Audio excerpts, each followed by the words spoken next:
Hello students, आज मैं तुम्हें जो 12th क्लास की जो फिजिक्स है उसका जो हमारा पहला लेसन है वैद्युत आवेश एवं वैद्युत क्षेत्र, उसको समझाने की पूरी कोशिश करूंगा। तो अब हम एक बात देखते हैं कि अगर हमारे पास एक कंघा है, प्लास्टिक का एक कंघा है, और अगर हमारे सिर पर क्या है, ये सूखे हुए बाल हैं, इसमें कोई तेल नहीं लगा हुआ है। जब हम इस कंघे को अपने सिर के बालों पर रगड़ते हैं और फिर उसके बाद इस कंघे को जो है ना, जो कागज के छोटे छोटे टुकड़े हैं उसकी तरफ को लाते हैं, तो कागज के जो छोटे छोटे टुकड़े हैं ना, वो हमारे कंघे की तरफ को चिपक जाते हैं या इसकी ओर आकर्षित हो जाते हैं। इस कागज के टुकड़ों का इसकी तरफ को आकर्षित होने को हम चुंबकीय प्रभाव कहते हैं या हम वैद्युत आवेश कह सकते हैं। अब एक बार देखो कि जो हमारा कंघा था उस पर क्या हुआ, जो कागज के छोटे टुकड़े थे वो चिपक गए, तो इस पर जो आवेश होगा वो हमारा ऋण आवेश होगा। अब तुम कहोगे कि ये तो धन आवेश हो गया, इस पर तो क्या हुआ और चिपक गए। नहीं, एक बात सोचो, अगर ए और बी दो व्यक्ति हैं, ठीक है, अगर इसके कुछ पैसे इस पर चले जाएं तो बताओ, या ये इसे उधार दे दे तो क्या ये धनावेश हो जाएगा? नहीं, इस पर तो और ऋण हो जाएगा, इस पर और कर्जा हो जाएगा। हाँ, एक बात देखो, इसका जो है ना, जो भार है वो यानी द्रव्यमान है वो बढ़ जाएगा। ये मान लो कि अगर ए और बी हैं, इसके पास मान लिया 100 हैं, ठीक है, इसके पास ये मान ले चलो 80 हैं, और इसने इसे कुछ पैसे दे दिए, तो मान लिया उसने चलो 10 रुपये दिए, तो इसके पास क्या हो जाएंगे, हमारे 110 हो जाएंगे और इसके पास 70 रह जाएंगे। तो जो इधर आना है ना, तो ये हो जाएगा हमारा धनावेश, ठीक है, इस पर धनावेश हुआ और इस पर क्या हुआ, हमारा ऋण आवेश हुआ। तो एक बात देखो, ऋण आवेश होने पर भी क्या हुआ, इस पर जो हमारे पैसे थे वो बढ़ गए हैं, और इस पर धनावेश होने के बावजूद भी इसका जो द्रव्यमान है यानी कि इसके जो पैसे हैं वो कम हो गए हैं। तो एक बात अब याद रखना कि ऋण आवेश होने पर क्या होता है, उसका जो द्रव्यमान है वो बढ़ जाता है, और धन आवेश होने पर उसका जो द्रव्यमान है वो कम हो जाता है, ठीक है। तो अगर हम ये कंघा है रगड़ लिया, एक दूसरा कंघा और लिया, जब हम इन्हें आपस में अगर पास लाएं तो ये एक दूसरे को क्या करते हैं, प्रतिकर्षित करते हैं। तो यानी कि अगर एक पर जो ऋणावेश है इसे हम माइनस से दिखाएंगे और धनावेश को हम प्लस से दिखाएंगे। अगर दोनों अलग अलग हैं, एक माइनस में है और एक प्लस में है, तो इनमें क्या होगा, ये आकर्षण बल होगा, ये एक दूसरे को अपनी ओर आकर्षित करेंगे। लेकिन अगर ये भी पॉजिटिव है और ये भी पॉजिटिव है, या ये निगेटिव है ये दूसरा भी निगेटिव है, तो इनमें क्या होगा, इनमें प्रतिकर्षण बल लगेगा, यानी कि ये एक दूसरे से दूर भागेंगे, ठीक है। तो अब हम एक बात देखते हैं यहाँ कि जो हमारा पहला लेसन है वैद्युत आवेश एवं वैद्युत क्षेत्र।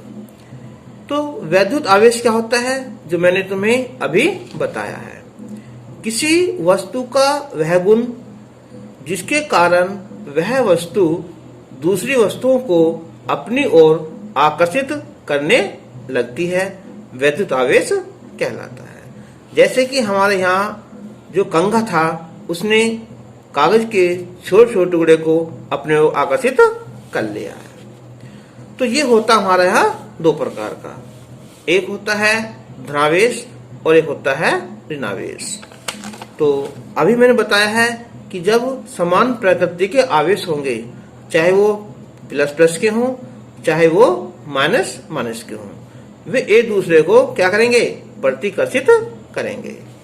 ठीक है, जबकि अगर कैसे हो, विपरीत प्रकृति के आवेश हो, माइनस प्लस हो या वो प्लस माइनस हो, तो वे एक दूसरे को आकर्षित करते हैं। कहने का मतलब है कि अगर सजातीय हैं तो क्या होगा, उनमें प्रतिकर्षण होगा, अगर विजातीय हैं तो उनमें आकर्षण बल लगेगा। ठीक है, तो हाँ एक बात फिर देख लो, मैंने बताया है कि धनावेश होने पर क्या होता है, इलेक्ट्रॉन की कमी होती है, और ऋणावेश होने पर क्या होता है, इलेक्ट्रॉन की अधिकता होती है। ठीक है, जैसे कि यहाँ ए और बी था, इसने इसे पैसे दे दिए तो क्या हुआ, इस पर कर्ज हो गया, ऋण हो गया, लेकिन क्या हुआ, इसके पैसे बढ़ गए। तो ऋण आवेश होने पर क्या होता है, उसका जो द्रव्यमान है वो बढ़ जाता है, और धनावेश होने पर उसका जो द्रव्यमान है वो कम हो जाता है। ठीक है, तो अब जो हमारा ये आवेश है वो एक कैसी है, अदिश राशि है। तो आवेश को हम Q से प्रदर्शित करते हैं, इसका जो मात्रक है वो कूलाम होता है या एम्पियर सेकंड होता है। तो V में देखो AT, जैसे AT कैसा है हमारा, A होती है हमारी यहाँ विद्युत धारा, और जो T है वो समय होता है इनके सेकंड। तो याद रखना इसकी जो विमा है वो AT हो जाएगी। अब होता है हमारा Q बराबर होता है प्लस या माइनस का NE, और दूसरा क्या होगा, यहाँ इट हो गया ना, एम्पियर I हो गया और ये T हो गया। अब N का क्या चीज है, यहाँ इलेक्ट्रॉनों की संख्या है, और E क्या है, इलेक्ट्रॉन पर आवेश है। तो याद रखना इलेक्ट्रॉन पर जो आवेश है वो कितना होता है, वो माइनस का 1.6 10⁻⁻19 कूलाम होता है, और प्रोटॉन पर भी इतना ही आवेश होता है, वो होता है प्लस में, है ना। ठीक है, तो ये बात समझ में आ गई। एक बार फिर देख लो, वैद्युत आवेश क्या होता है कि किसी वस्तु का वह गुण जिसके कारण वह वस्तु दूसरी वस्तुओं को अपनी ओर आकर्षित करने लगती है, वैद्युत आवेश कहलाता है। ये दो प्रकार का होता है, एक धनावेश और एक ऋणावेश। धनावेश कब होगा, अगर एक धनावेश में क्या होता है इसमें है ये, इसमें इलेक्ट्रॉनों की कमी होती है, और ऋणावेश होने पर इलेक्ट्रॉनों की अधिकता होती है।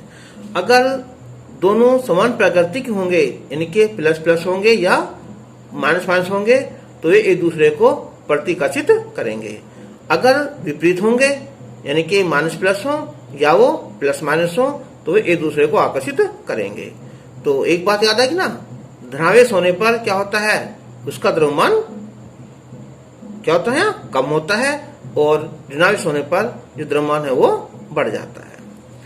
तो यह एक अदिश राशि है। आवेश को हम Q से प्रदर्शित करते हैं, मात्रक इसका कूलाम कह दो या एम्पियर सेकंड है। विमा है इसकी यहाँ AT। ठीक है, तो Q बराबर होता है हमारा NE, या दूसरा इट होता है। N क्या है, यहाँ इलेक्ट्रॉनों की संख्या है, और इलेक्ट्रॉन पर जो आवेश है वो होता है माइनस का 1.6 गुना 10⁻⁻19 कूलाम, और प्रोटॉन पर जो आवेश होता है वो भी इतना ही होता है, लेकिन वो प्लस में होता है। तो ये बात क्लियर हो गई। चलो अब हम लेंगे आवेशन की विधियां। इसकी होती हमारी 3 विधि होती हैं। एक तो हमारी ये विधि होगी कौन सी, घर्षण द्वारा आवेशन। ठीक है, अभी देखा है कि एक क्या है, इस पर पॉजिटिव है आवेश है, और इस पर क्या है हमारा निगेटिव आवेश है ना। ठीक है, तो इन दोनों को हम आपस में रगड़ेंगे तो क्या होगा, या आपस में पास पास लाएंगे तो इनमें क्या होगा, हमारा आकर्षण बल होगा, यानी कि वे एक दूसरे को आकर्षित करेंगे। यानी कि जो इसके इलेक्ट्रॉन है वो इस पर आ जाएंगे, तो इसका जो द्रव्यमान है वो कम हो जाएगा, इसका ज्यादा हो जाएगा। तो यह हमारी घर्षण द्वारा आवेशन। एक होता है हमारा चालन द्वारा आवेशन। ठीक है, यदि हम ये मान लें कि एक ही हमारा कोई चालक है, इस पर क्या हमारा है, धनावेश है ना, और एक ही दूसरा चालक है, इस पर कोई भी आवेश नहीं है, लेकिन जब हम इसे यहाँ इससे स्पर्श कराएंगे ना, तो क्या होगा, इस पर भी आवेश आ जाएगा। तो यानी कि आवेश आ जाएगा, इसका मतलब क्या हुआ, ये चालन द्वारा आवेशन कहलाता है। ठीक है, देखो जब आपस में हम इन्हें रगड़ेंगे ना, इस पर पॉजिटिव है और इस पर ये क्या है, निगेटिव है ना, ये ना पास पास लाएंगे तो क्या होगा, ये एक दूसरे को आकर्षित करेंगी। ठीक है, या प्रतिकर्षित करेंगी जब दोनों कैसे होंगे, समान होंगी। लेकिन अगर ऐसा हो कोई, इस पर कैसा आवेश हो, प्लस प्लस है, ठीक है, इस पर कोई भी आवेश नहीं है। ठीक है, तो क्या होगा, ये एक दूसरे को, इसके जो इलेक्ट्रॉन है वो इधर जाएंगे। ठीक है, तो इसे कहेंगे हम चालन द्वारा आवेशन। एक होता है प्रेरण द्वारा आवेशन। ठीक है, तो इसमें क्या होता है, अगर हम किसी आवेशित वस्तु को जो है ना, अगर हमारे पास ये दो गोले हैं, दो ए और बी है, अगर हम इसे इस छड़ को इसके पास लाएं, ये पॉजिटिव है ना, तो क्या होगा, इस पर जो है हमारा ऋणावेश आ जाएगा और जो दूसरा गोला है उस पर पॉजिटिव आवेश हो जाएगा। ठीक है, तो क्या हुआ, देखो यहाँ कि अगर हम इस आवेशित वस्तु को कहाँ लाएं, इन जो तुम्हारे दो गोले हैं इनके पास लाएं, तो क्या होगा, इस पर ऋणावेश हो जाएगा, इस पर धनावेश उत्पन्न हो जाएगा। तो यो इस पर जब कोई आवेश नहीं आ, उस वक्त देखो ये तुम्हारी छड़ पर धनावेश था ना, और ये जो दो गोले हैं ना, इन पर कोई आवेश नहीं था, यानी कि ये दोनों जो है वो आवेश रहित थी। ठीक है, लेकिन जैसे हम इसके पास लाए तो क्या हुआ, इनका वितरण आपस में चेंज हो जाएगा। ठीक है, तो हम इसे कहेंगे हम प्रेरण द्वारा आवेशन। तो अब हम इसे अच्छी तरह पढ़ते हैं। देखो आवेशन की विधियां, तो एक हमारी घर्षण द्वारा आवेशन। ठीक है, तो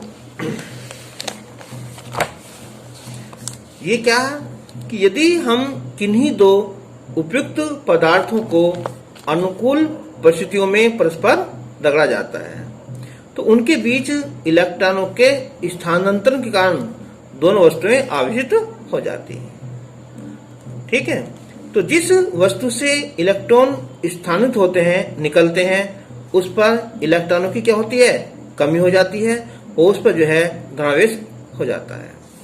और ये इलेक्ट्रॉन जिस वस्तु पर स्थानांतरित होते हैं वह इलेक्ट्रॉन की अधिकता के कारण ऋणावेशित हो जाती है।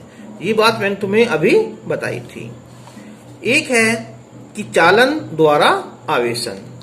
तो यदि किसी आवेशित चालक को किसी अन्य आवेश रहित चालक से स्पर्श कराएं, जैसे कि मैंने तुम्हें अभी बताया था, तो आवेश क्या होगा, तो आवेश रहित चालक है ना, उस पर भी उसी प्रकृति का आवेश उत्पन्न हो जाता है। तो यह विधि चालन विधि कहलाती है। एक थी हमारी यहाँ कि प्रेरण द्वारा आवेशन। तो जो मैंने अभी बताया था, हालांकि ये इम्पोर्टेंट नहीं है, लेकिन हो सकता है कभी एक नंबर में पूछ लें। तो किसी आवेशित वस्तु को निकट रखने पर अनावेशित वस्तु में एक पर तो आवेश है और एक पर आवेश नहीं है, तो आवेश के पुनर्वितरण द्वारा उसके निकटतम पृष्ठ पर विपरीत प्रकृति के आवेश उत्पन्न होने की प्रक्रिया स्थिर वैद्युत प्रेरण कहलाती है। अब लेते हैं हम वैद्युत आवेश के गुण। तो एक गुण जो मैंने तुम्हें अभी बताया था, क्या है, एक सजातीय और एक विजातीय। अगर दोनों पर आवेश समान है, चाहे वो धनात्मक हो चाहे ऋणात्मक हो, अगर दोनों पर समान है तो क्या होगा, उनमें प्रतिकर्षण होगा। अगर दोनों कैसे हैं, विपरीत हैं, एक प्लस है और एक माइनस है, यानी कैसे हैं, वे विजातीय हैं, तो उनमें आकर्षण बल होगा। एक दूसरा था यहाँ आवेश का संरक्षण नियम। तो आवेश को ना तो नष्ट किया जा सकता है और ना ही उत्पन्न किया जा सकता है। इसे केवल एक वस्तु से दूसरी वस्तु पर स्थानांतरित किया जा सकता है। जैसे कि मैंने बताया था यहाँ कि जब ए और बी दो व्यक्ति थे, इसके पास 100 रुपए थे, इसके पास 80 रुपए थे, तो कुल कितना हो गया इनके पास में 180। जब इनमें आपस में क्या हुआ, आकर्षण बल हुआ, ठीक है, या एक दूसरे को आपस में रगड़ा इन्हें, तो इसके जो 10 रुपए हैं वो इधर आ गए, तो यहाँ 70 हो गए और यहाँ 110 रह गए। लेकिन अब भी कितने हैं टोटल, वो 180 हैं। ठीक है ना। तो इसका मतलब क्या हुआ कि आवेश को जो है ना तो नष्ट किया जा सकता है और ना ही उसे उत्पन्न किया जा सकता है। हाँ, एक दूसरे की जो है ना जो स्थिति है उन्हें हम बदल सकते हैं। एक हमारा यहाँ कि आवेश की परमाणुकता या क्वांटीकरण, ये कभी कभी एक नंबर में आ जाता है। तो हमारे देखो, अगर कोई नाभिक है उसमें क्या होते हैं, हमारे प्रोटॉन होते हैं और इलेक्ट्रॉन होते हैं। इसमें अंदर में प्रोटॉन न्यूट्रॉन होते हैं, इलेक्ट्रॉन ना।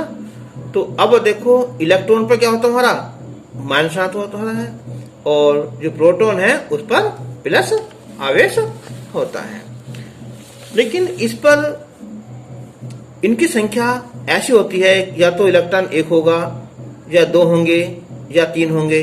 ठीक है भाई, प्लस है तो प्रोटॉन है और माइनस है तो इलेक्ट्रॉन है। ऐसा नहीं हो सकता कि A/2 होगा, ठीक है, या 3/4 ही होगा। इनकी संख्या कहाँ मिलेगी, ये पूरी पूरी मिलेगी। तो यहाँ दिया कि आवेश को अनिश्चित रूप से विभाजित नहीं किया जा सकता। आवेश के इस गुण को हम परमाणुकता या क्वांटीकरण कहते हैं। यानी कि आवेश के जो मान है वो +-E, +-2E, +-3E या +-4E। प्लस माइनस मतलब क्या, प्लस पर तो यहाँ प्रोटॉन है और माइनस का इलेक्ट्रॉन है।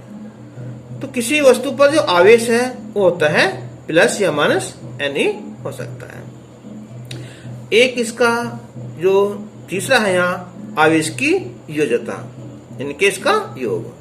तो किसी निकाय पर कुल आवेश उस पर उपस्थित अलग अलग आवेशों के योगफल के बराबर होता है।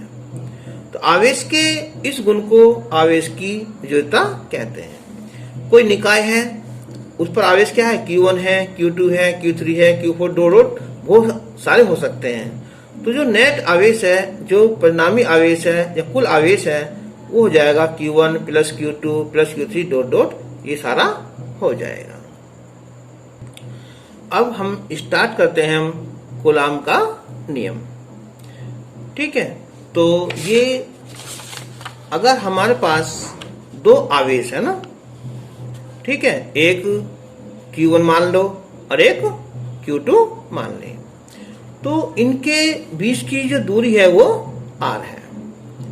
तो इनके मध्य जो लगने वाला जो बल है ना F, वो होता है ये Q1 और Q2, यानी कि आवेशों के गुणनफल के अनुक्रमानुपाती होता है। और जो बीच की दूरी है उसके वर्ग के वर्ग के क्या हो गया, व्युत्क्रमानुपाती होता है।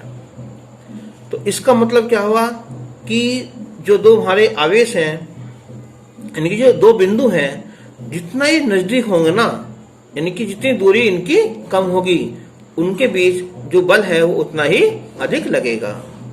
ठीक है, इसके ऊपर बहुत क्वेश्चन करवाएंगे हम कि यदि हम इसकी दूरी को आधा कर दें तब क्या होगा, है ना, दुगनी दूरी कर दें तब क्या होगा।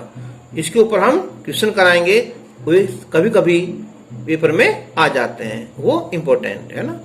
तो अब देखो F अनुक्रमानुपाती Q1 Q2, इनके जो आवेश हैं उनके गुणनफल के अनुक्रमानुपाती होता है, और जो बीच की दूरी है उसके वर्ग के व्युत्क्रमानुपाती होता है।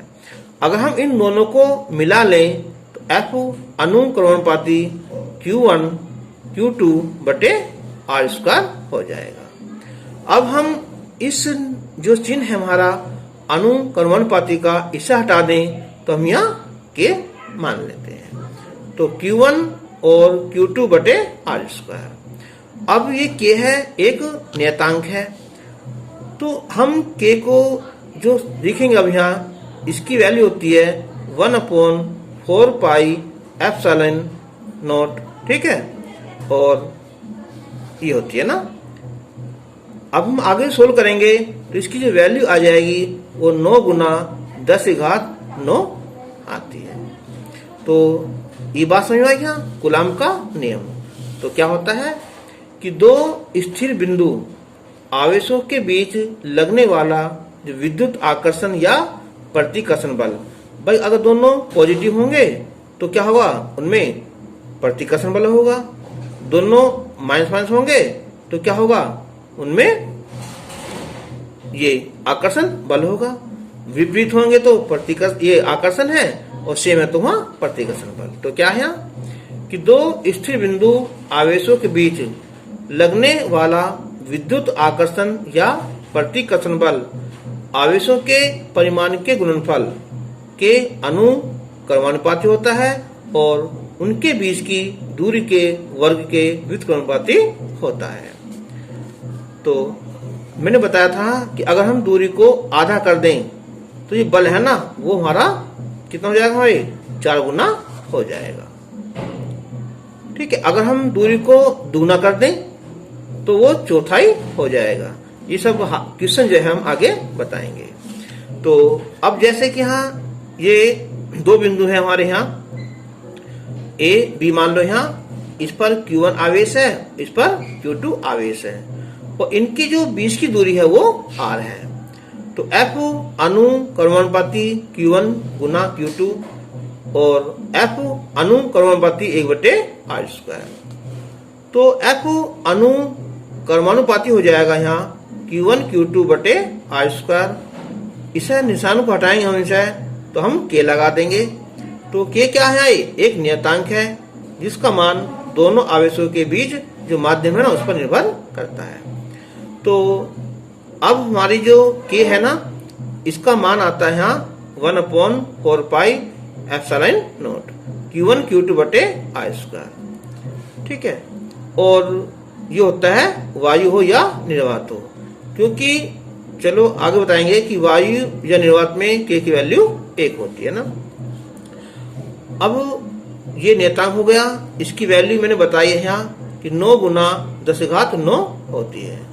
इसका मात्रक न्यूटन मीटर स्क्वायर या संकेत लिख सकते हैं N.m स्क्वायर और बटे कितना है ये C स्क्वायर, इनके प्रति coulomb square, newton metre square बटे कूलाम स्क्वायर। तो F बराबर हो जाएगा ये, इसकी वैल्यू हो जाएगी 9 गुना 10⁻9 इंटू Q1 Q2 बटे R स्क्वायर, या लिख दो इसे 1/4 pi epsilon not Q1 Q2 बटे R स्क्वायर। जो हमारा लिखा ना E0 सा, क्या पढ़ते हैं इसे हम, इसे एप्सिलॉन 0 कह दो या एप्सिलॉन नॉट कह दो। इसे याद करना, इसे हम क्या कहते हैं, निर्वात की वैद्युतशीलता कहते हैं, ठीक है। याद करना इसे, जो एप्सिलॉन नॉट है हम इसे निर्वात की वैद्युतशीलता कहते हैं। अब हम एक एग्जाम्पल लेंगे कि एक चालक पर 8 गुना 10⁻⁻7 कूलाम ऋणावेश है। इस पर सामान्य अवस्था से कितने इलेक्ट्रॉन अधिक या कम है।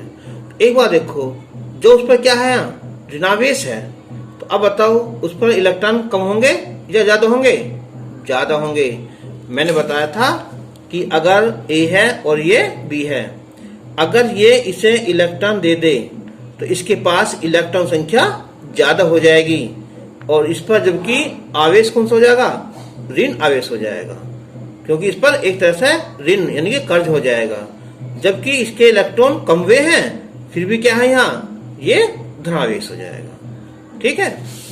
तो अब हमें देखो, ये जो चालक पर आवेश है ये क्या होता है, Q। यानी कि चालक पर आवेश Q बराबर 8 गुना 10 की घात माइनस 7 कूलम हो जाएगा। अब इलेक्ट्रॉन है तो इलेक्ट्रॉन पर जो आवेश होता है एक पर वो होता है 1.6 गुना 10 की घात माइनस 19 कूलम होता है। और इलेक्ट्रॉनों की संख्या n को निकालनी है तो सबसे पहले मैंने सूत्र बताया था यहाँ आवेश का क्वांटिगन Q बराबर क्या होता है हमारा n e होता है ना। तो n निकालना है तो Q बटे e हो जाएगा। तो 8 गुना 10 की घात माइनस 7 बटे 1.6 गुना 10 की घात माइनस 19। अब एक बार देखो ये कट जाएगा 16 पंजे 80 5 जो माइनस 19 है ऊपर जाकर वो 7 कम हो जाएंगे तो यहाँ 12 है। इनके 5 गुना 10 की घात 12 क्या है इलेक्ट्रॉन अधिक होंगे। क्यों? क्योंकि आवेश पर क्या है यहाँ वो ऋण आवेश है। तो ऋण आवेश होने पर क्या होगी उसकी इलेक्ट्रॉन संख्या अधिक हो जाएगी जिससे उसका जो द्रव्यमान है ना वो बढ़ जाएगा यानी कि अधिक हो जाएगा। तो हम अब जो कूलम का नियम है इस पर जो है एक एग्जाम्पल और लेते हैं। तो एक प्रोटॉन एवं एक इलेक्ट्रॉन के बीच की जो दूरी है वो 4 गुना 10 की घात माइनस 15 मीटर है। तो इनके मध्य लगने वाला वैद्युत बल के परिमाण बताओ और प्रकृति की गणना कीजिए। अब एक बताओ कि जब एक प्रोटॉन है और एक ये इलेक्ट्रॉन है तो प्रोटॉन पर क्या होता है धनावेश होता है और इलेक्ट्रॉन पर ऋण आवेश होता है ना। ठीक है। तो अब जब हम के बीच जो कौन सा बल लगेगा वो लगेगा हमारा आकर्षण बल। एक धनावेश है और एक ऋणावेश है यानी कि ये विजातीय हैं। तो जो प्रोटॉन है प्रोटॉन पर जो आवेश है वो है यहाँ प्लस का 1.6 गुना 10 की घात माइनस 19 कूलम। जो इलेक्ट्रॉन है उस पर जो आवेश है वो है माइनस का 1.6 गुना 10 की घात माइनस 19 कूलम। अब प्रोटॉन और इलेक्ट्रॉन की जो बीच की दूरी है इनकी जो r है वो है 4 गुना 10 की घात माइनस 15 मीटर। तो हमें अब निकालना है कि प्रोटॉन और इलेक्ट्रॉन के बीच जो लगने वाला वैद्युत बल। तो इसका फॉर्मूला था F बराबर है यहाँ 1/4 pi epsilon not into Q1 Q2 बटे R स्क्वायर। तो इसकी मान वैल्यू याद रखना ये होती है 9 गुना 10 की घात 9 गुना Q1 1.6 10 की घात माइनस 19 Q2 1.6 10 की घात माइनस 19 बटे R स्क्वायर। इनके 4 गुना 10 की घात माइनस 15 का वर्ग। अब एक बात देखो सोल्व कर लोगे ठीक है हो जाएगा क्योंकि हम 4 का वर्ग करेंगे तो 16 हो जाएगा और 10 की घात माइनस 15 का वर्ग करेंगे तो 10 की घात माइनस 30 हो जाएगी। ठीक है प्लस मत करना है घात की घात में गुना होती है। तो सोल्व करने पर ये हमारा 14.4 न्यूटन क्या होगा आकर्षण बल है। आकर्षण क्यों है क्योंकि दोनों विजातीय हैं यानी प्रोटॉन पर धनावेश होता है और इलेक्ट्रॉन पर ऋणावेश होता है। अब हम इसके आधार पर एक एग्जाम्पल और लेंगे जो अच्छा है इम्पोर्टेंट है और इसे समझने की बहुत कोशिश करना। तो ये एग्जाम्पल है कि 2 सूक्ष्म गोलियों पर एक पर तो है 80/3 गुना 10 की घात माइनस 9 और दूसरे पर है यहाँ 160/3 गुना 10 की घात कितना माइनस 9 कूलम आवेश है तथा वे वायु में एक दूसरे से 0.10 मीटर पर स्थित हैं। तो उनके बीच वैद्युत बल ज्ञात करना है। क्वेश्चन हो जाएगा आराम से कौन सा कूलम का नियम। अब इसमें सेकंड पार्ट जो आएगा ना उससे अच्छे समझना। सेकंड पार्ट है यहाँ यदि उन्हें एक तार द्वारा क्षण भर के लिए जोड़ दें तो बल कितना हो जाएगा। अब स्टार्ट करते हैं। एक पर तो यहाँ Q1 आवेश है तो Q1 बराबर हो जाएगा यहाँ 80/3 गुना 10 की घात माइनस 9 और Q2 है 160/3 गुना 10 घात माइनस 9। और जो बीच की दूरी है r वो है 0.10 मीटर है। तो अब जो फॉर्मूला हमारे यहाँ f बराबर है यहाँ 1/4 pi epsilon not Q1 Q2 बटे I स्क्वायर। तो इसकी वैल्यू कितनी होती है 9 गुना 10 घात 9 होगी, और ये 80/3 गुना 10 घात माइनस 9, और ये 160/3 गुना 10 घात माइनस 9, और इसका स्क्वायर करेंगे ना। अब एक बार देखो 3 तिया 9 गुना कर ली तो 9 से तो 9 एकदम कट जाएगा। अब 80 गुना 160 तो 1 2 तो 0 हो जाएंगी, 16 8 128 हो जाएगा ना। अब ये जो 10 है इसे लिख देंगे हम 10/100, 1 0 कैंसिल हो जाएगी यहाँ, तो 10 घात 2 ये पहुंच जाएगा ऊपर, तो कितने होंगे 10 की घात 2 ये 4 ऊपर पहुंच जाएगी 6, तो 10 घात माइनस की 3 बचेंगे ना, बस 6 हो जाएंगे, और ये माइनस का 9 है तो 10 घात माइनस 3 न्यूटन बल लगेगा। हो क्लियर ये। अब देखना ये वाला, यदि उन्हें एक तार द्वारा क्षण भर के लिए जोड़ दें तो बल कितना हो जाएगा। तो एक बात ध्यान से सुनना, देखो मेरी बात, अगर ए और बी है ना, ये मान लो इसके पास 100 रुपए है और इसके पास 80 रुपए हैं, और हमें पता नहीं, तो क्या हुआ इनके पैसे आपस में ये मिल गए, मिक्सर हो गए, कितने हैं यहाँ 180। ठीक है, अब हमें फैसला करना है ये किसके कितने हैं ना, तो हम क्या करेंगे सिंपल सा कर लेंगे, एक काम करो भाई इन्हें आधा आधे बांट लो, इनके इस पर भी 90 हो जाएंगे और इस पर भी 90 हो जाएंगे। तो याद रखना कि जब हम दो चालकों को क्षण भर के लिए आपस में मिला दें तो उनका जो परिणामी आवेश होगा ना वो Q1 प्लस Q2 बटे 2, इनके दोनों जोड़कर वो आधा हो जाएगा। तो कि जब दोनों गोलियों को क्षण भर के लिए जोड़ेंगे तो क्या होगा, तो दोनों गोलियों पर आवेश के योग के आधे के बराबर होगा। इनके अब Q1 और Q2 आपस में दोनों बराबर हो जाएंगे।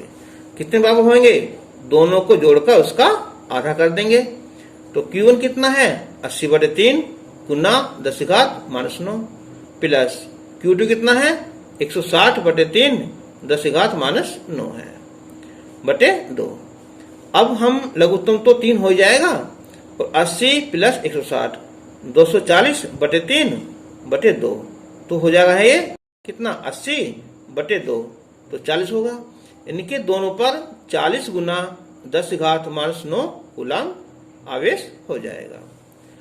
अब गोलियों के बीच लगने वाला जो क्या है विद्युत बल है वो कितना होगा, यहाँ F बराबर 1/4 पाई एप्सिलॉन 0 पढ़ लो इसे, या क्या कर लो यहाँ नोट, तो Q1 Q2 बटे I स्क्वायर।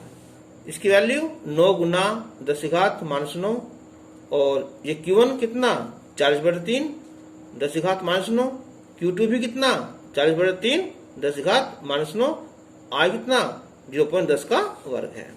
तो वही 3 गुना 3 9 हो जाएगा, 9 तो कट जाएगा ना। अब क्या बचा हमारा ये 40 और 40 है ना, कितना हो गया ये, सॉरी जो आधा कराना 40, तो ये 3 तो आएगा नहीं। ठीक है, तो 40 गुना 40 1600 हो जाएगा, 9 गुना 10 घात 9, इसका कितना आएगा यहाँ 10/100 करके 1/10 की घात 2 हो जाएगी। यानी सोल्व करने पर जो है वो 1.44 गुना 10 घात माइनस 3 न्यूटन क्या जाएगा, ये बल लग जाएगा। हो क्लियर ये। अब हम इस पर एक एग्जाम्पल और लेंगे, ये भी इम्पोर्टेंट है ना, कि एक समबाहु त्रिभुज की भुजा 2 सेंटीमीटर है। अगर हमने मान लिया कि ABC एक समबाहु त्रिभुज है, इसके तीनों कोणों पर क्रमशः +10 माइक्रोन कूलाम है, इस पर +10 माइक्रो कूलाम है, और इस पर -20 माइक्रो कूलाम के आवेश रखे हैं। +10 +20 और -20। तो +10 माइक्रोन पर यानी कि इस पर लगने वाले बल की गणना कीजिए। अब एक बात देखो, इस पर तो 10 माइक्रोन है, इस पर 20 माइक्रोन है, तो जो हमारा बल लगता है वो ज्यादा से कम की ओर लगता है, यानी कि ये इधर को लगेगा। ये मान लिया ये F1 है ना। अब इसकी दिशा तो ये हो जाएगी ना, B से लेकर A की तरफ को हो जाएगी। अब यहां इस पर 10 है, ये -20 है, ये कम है ना, तो ये ज्यादा हो जाएगा, तो इसकी दिशा इधर को हो जाएगी, ये वाली दिशा। ठीक है, ये मान लिया कौन सा, यहां F2 मान लिया। अब इसका जो परिणामी होगा ना, वो कहाँ होगा, वो इस दिशा में होगा, यानी कि वो F होगा। ये बात क्लियर हुई। देखो, A पर तो 10 है, B पर 20 है, C पर -20 है, तो यहाँ 20 है और यहाँ 10 है, तो क्या होता है, जो आवेश क्या होता है, जो बल लगता है ना, वो ज्यादा से कम की ओर लगता है, तो इसकी दिशा होगी बल की B से A की ओर। और अब यहाँ A और C है, तो ये ज्यादा है प्लस है, ये माइनस है, तो इसकी दिशा होगी यहाँ A से C की ओर। तो ये मान लिया ये F1 है, ये F2 है, और इसका जो परिणामी है वो F है। तो स्टार्ट करते हैं यहाँ FBA, B से A की ओर है ना, तो ये मान लिया हमने F1।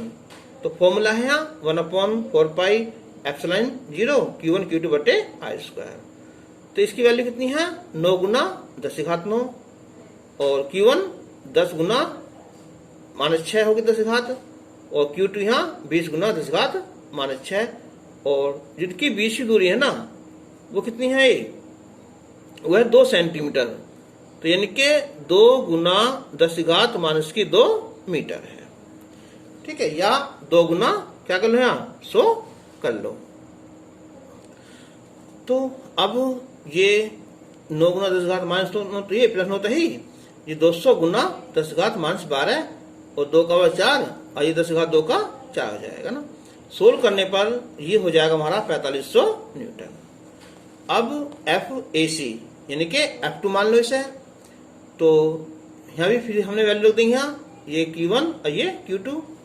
सोल्व करके हम इसे, ये भी कितना आ जाएगा, 4500 न्यूटन आ जाएगा। ठीक है, ये माइनस में है, तो यहाँ ये आएगा माइनस में आ जाएगा। अब परिणामी बल जो मैंने बताया था ना भाई, इसकी दिशा तो ऐसा हो जाएगी, यहाँ F1, इसकी दिशा इधर को यहाँ F2, परिणाम कितना है, ये F होगा। अब एक बताओ, ये जो हमारा त्रिभुज था उससे पहले, ये 60 एंगल होता है इसका, ये भी 60 और ये भी 60, पूरा होता है 180, तो ये बचा है 120। तो इसका सूत्र याद रख लेना तुम्हें, परिणामी बल का, F1² plus F2² plus 2F1 F2 और कोस थीटा है। ठीक है, तो कोस थीटा की वैल्यू कितनी हो जाएगी, कोस 120, और कोस 120 की वैल्यू होती है -1/2, तो 2 से 2 कट जाएगा। अब देखो F1 F2 क्या है, आपस में बराबर है ना, तो F1 और F2 है ना, ये F1 होगा, ये भी F1 लिख दो, 2 से 2 कैंसिल हो जाएगा, F1², तो ये खत्म हो जाएगा, तो ये बचा F1² यानी कि F। तो F की वैल्यू कितनी हमारी 4500 न्यूटन है। तो ये बात समझ में आई ना। एक एग्जाम्पल लेना 5वां, इसे अच्छे से समझने की कोशिश करना। ये है यहाँ कि 9 गुना 10⁻5 किग्रा द्रव्यमान की किसी पिच बॉल पर आवेश 5 माइक्रो कूलाम है, इससे 2 सेंटीमीटर ऊपर, इसका मतलब क्या हुआ, ये नीचे है। अब इसका हम चित्र बनाएंगे, देखो अच्छे समझना इसे। यहाँ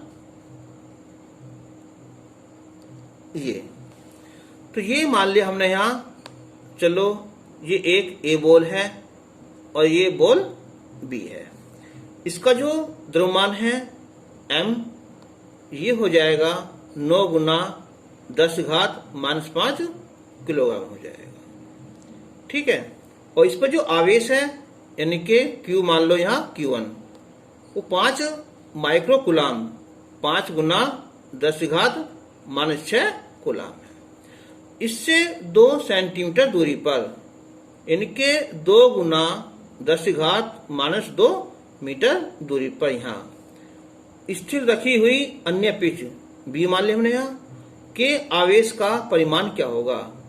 अगर इस पर आवेश हमने Q2 मान लिया तो उसे पूछ रहा वो कितना होगा कि वह अपनी स्थिति में ही स्थिर रहे। अब एक बात देखो कि जब इसका द्रव्यमान है, ठीक है, तो क्या होगा, इस पर जो लगेगा एक गुरुत्वाकर्षण बल लगेगा नीचे की तरफ को, कितना वो mg होगा, ठीक है। और इस पर जो है जो बल लगेगा वो लगेगा हमारा यहाँ F बराबर क्या होता है हमारा Q E, यानी कि Q2 E होगा। तो अब बताओ इस पर क्या होगा, हमारा प्लस चार्ज होगा क्योंकि ये लगाएगा ऊपर की तरफ को, और यहाँ निगेटिव होगा। भाई ये हमें रोकनी है ना, है कि भाई, तो कब रुकेगी, जितना बल ये नीचे लग रही है ना ये, इतना ये ऊपर की ओर को लगाएगा, तब जाकर ये स्थिर होगी, ठीक है। तो अब हम देखो सूत्र हो जाएगा यहाँ, यानी कि ये और ये तो आपस में बराबर हो जाएंगे, यानी कि ई ऊपर को लगाएगा और ये कौन सा है एफ जी, ये गुरुत्वाकर्षण बल लगेगा। तो एफ बराबर हो जाएगा यहाँ ये कितना है Q2 ई हो जाएगा, और ये एफ बराबर क्या होगा यहाँ mg हो जाएगा। तो Q2, अब देखो ई का फॉर्मूला क्या होता है हमारे यहाँ,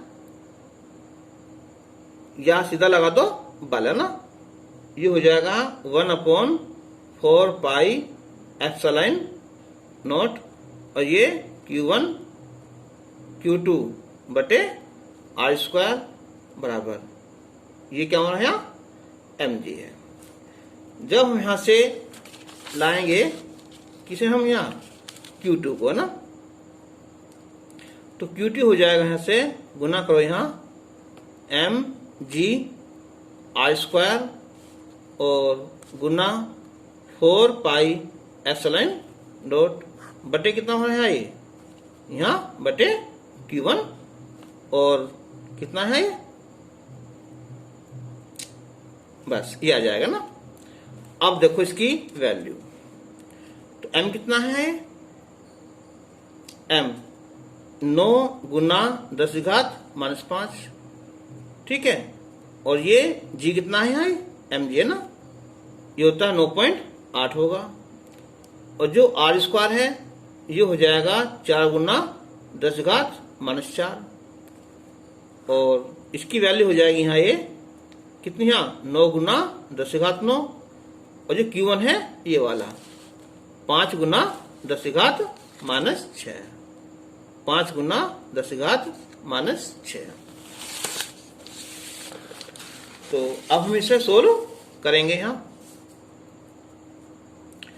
तो देखो 9 से तो 9 कैंसिल हो जाएगा, 4 से गुना करेंगे, 4 × 32, 4 × 36 और 2 38.2 बटे 5। अब देखो यहाँ ये होगा 5 और 4 9, ये 6 हो जाएंगे, ऊपर जाकर यहाँ 15, और ये कितने हमारे यहाँ ये हो जाएंगे हमारे यहाँ, यानी कि -4 -4 -9, ठीक है। ये 9 पे हो जाएंगे ना, -18, और ये 10⁻⁻⁶, तो 10⁻⁻12, 5 से भाग कर लो यहाँ, तो 7.84 गुना 10⁻⁻12 कूलाम है ना, इसका आवेश होगा। ये बोर्ड के लिए वेरी वेरी इंपॉर्टेंट है। निर्वात या वायु की वैद्युतशीलता का मान निकालना है, कौन से का, एप्सिलॉन नॉट का, और इसका विमेय सूत्र ज्ञात करना है। ये बोर्ड में अक्सर आता रहता है।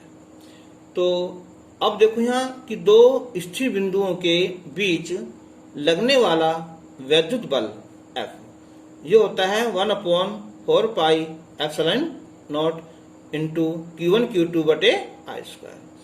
अब हम जो सोल्व करें यहाँ से एप्सिलॉन नॉट को, तो क्या होगा ये 4π F तो हो जाएगा यहाँ बटे में आ जाएगा यहाँ I स्क्वायर, ये Q1 Q2 हो जाएगा। ठीक है, तो अब देखो Q1 की जो होती है मात्रा वो कूलाम होता है, Q2 का भी कूलाम हो जाएगा, और ये F क्या होगा न्यूटन हो जाएगा, और जो R है दूरी वो मीटर स्क्वायर हो जाएगा। अब निकालते हैं इसकी विमा। कूलाम की विमा मैंने शुरू में बताई थी 80 होती है ना, तो 80 इसकी हो जाएगी, और ये क्या हो रहा है N यानी कि न्यूटन। तो न्यूटन की होती है हमारी mL की पावर -2, और जो m है दूरी है वो L की पावर 2 होती है। अब जैसे ये हमारा न्यूटन क्या होता है, न्यूटन हमारा F अगर अभी किसी पे निकालने आती हो तो क्या होता है F बराबर m में। तो m क्या होता है द्रव्यमान, तो द्रव्यमान क्या होती है m होती है। ये क्या होता है त्वरण, ये होता है L-2 मीटर प्रति सेकंड स्क्वायर। तो अब हम सोल्व करेंगे यहाँ a Guna a square, t Guna t square, at मतलब ये a2 t2 हो जाएगा, m L की पावर 1 और 2 L की पावर 3 t पावर -2, ऊपर ले जाओ इसे यहाँ m की पावर -1 L की पावर -3 t ऊपर पहुंच जाएगी 4 हो जाएगी, और ये a स्क्वायर। तो इसकी विमा आ गई। अब हमें इसका एप्सिलॉन जो नोट है इसका मान निकालना है, तो 1/4πF Q1 Q2 बटे I स्क्वायर। तो 4 की वैल्यू क्या होती है 3.14 होती है। ठीक है, और ये हो जाएगी यहाँ कितनी है ये इसकी जो है, तो इससे याद करना देखो यहाँ कि एप्सिलॉन जो नोट है इसकी वैल्यू क्या होती है इससे यहाँ 1/4π है ना F स्क्वायर Q1 Q2 है ना। अच्छा, इसके मान देख लो आराम से ना, ये होता है यहाँ 1/4π। ठीक है, और ये इसकी वैल्यू होगी यहाँ 9 गुना 10⁻9 होती है ना। तो हल करके क्या आ जाएगा, बस केवल तो मान याद करना है यहाँ 8.85 गुना 10⁻12। ठीक है, कूलाम स्क्वायर प्रति न्यूटन मीटर स्क्वायर। अब कभी कभी जो है ना, एक सुनो, एक तो इसकी है विमा तुम पर निकालने आनी चाहिए ये वाली, एक है यहाँ माध्यम का प्रावैद्युतांक, ये भी 1 नंबर में आ जाता है। तो किसी प्रावैद्युतांक माध्यम की विद्युतशीलता E तथा निर्वात की विद्युतशीलता क्या होती है एप्सिलॉन नॉट है ना का अनुपात, उसे हम माध्यम का प्रावैद्युतांक K कहते हैं। तो याद रखना कि K यानी कि माध्यम का प्रावैद्युतांक होता है एप्सिलॉन बटे एप्सिलॉन नॉट है ना। इसे अच्छी तरह से याद कर लेना जी। कुछ बात है यहाँ नोट कर लेना कि K का मान सदैव क्या होता है 1 से बड़ा होता है। K का मान सदैव 1 से बड़ा होता है माध्यम का जो प्रावैद्युतांक है, जबकि वायु हो या निर्वात हो उसके लिए K का मान 1 होता है। यदि दोनों आवेशों के बीच माध्यम क्या है एक धातु है, तब प्रावैद्युतांक K का मान वो अनंत होता है। याद करना, अगर दोनों आवेशों के बीच का जो माध्यम है ना, अगर वो धातु है तो वहां प्रावैद्युतांक K का मान अनंत होता है। अगर निर्वात या वायु है तो वहां K का मान 1 होता है। ठीक है, और बाकी सबके लिए 1 से बड़ा होता है। अब देखो ये कि यदि आवेशों के बीच कोई माध्यम कुचालक पदार्थ जैसे कांच हुआ, मोम हुआ, कागज हुआ, रबड़, अबरक हुआ, जल रखा हो, तो दोनों आवेशों के बीच लगने वाला विद्युत बल का मान घट जाता है। याद करना इसे। हाँ, अगर दो आवेश हैं उनके बीच कोई कुचालक पदार्थ हो तो इससे क्या होगा, तो उनका जो विद्युत बल है ना उसका मान कम हो जाता है। और जल का जो प्रावैद्युतांक होता है वो होता है 80 होता है, कहीं कहीं 81 भी हम लिख देते हैं। एक एग्जाम्पल है यहाँ कि अभ्रक माध्यम का प्रावृत्तांक 7 है। तो इस कथन का अर्थ है, इस कथन का अर्थ क्या हुआ कि जब k का मान तो 7 हुआ, अब जो हमारा फॉर्मूला था यहाँ कि k बराबर एप्सिलॉन बटे एप्सिलॉन नोट, तो यहाँ से ये हो जाएगा यहाँ एप्सिलॉन बराबर एप्सिलॉन नोट इंटू k। तो 7 हमारा है ये एप्सिलॉन नोट, यानी कि अभ्रक की जो वैद्युतशीलता है ना वो कितनी हो जाएगी, वो निर्वात की वैद्युतशीलता की 7 गुना होती है। इसे अच्छी तरह याद कर लेना, ठीक है ना। फिर देख लो कि अभ्रक माध्यम का जो प्रावैद्युतांक है वो 7 है, k का मान 7 होगा। इसका मतलब क्या हुआ, अब देखो सूत्र बन जाएगा उससे यहाँ कि एप्सिलॉन बराबर एप्सिलॉन नोट इंटू k। तो क्या होगा यहाँ k की वैल्यू 7 हो गया, ये गुना कर दिया ना। यानी कि जो अभ्रक की जो क्या है यहाँ वैद्युतशीलता ना ये वाली, वो निर्वात की वैद्युतशीलता की 7 गुनी होती है। तो आज के लिए बस इतना ही, इससे आगे जो है हम अगली वीडियो में करेंगे। तब तक के लिए धन्यवाद।